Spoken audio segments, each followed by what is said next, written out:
का रे इतका का घाबरलास? तुला काय वाटतं मी तुला विसरलोय? बाळा, नोकरी न मिळणं, अपयश येणे म्हणजे आयुष्य संपलं असं होत नाही. कधी कधी मी तुझ्या वाटेत अडचणीत येतो, पण त्या तू थांबावेस म्हणून नाही, तू आणखी प्रयत्न करावेस म्हणून. मनात नकारात्मक विचार भरू नकोस बाळा. समजून घे, योग्य वेळ येते तेव्हाच दारे उघडतात. स्वतःला घडव, नवीन काही शिक, कौशल्य वाढव, नवीन लोकांना भेट, आणि सर्वात महत्वाचं तुझा आत्मविश्वास टिकव. कधी तुला वाटेल सगळे पुढे गेले, मीच मागे पडलो, पण ऐक, प्रत्येकाची वेळ निश्चित असते.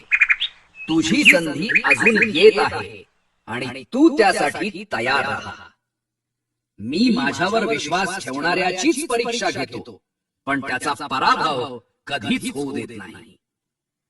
मी बघतोय तुझे मनोधैर्य थोडं खचलंय, पण बाळा, जिथं श्रद्धा आहे तिथं मार्ग आपोआप सापडतो.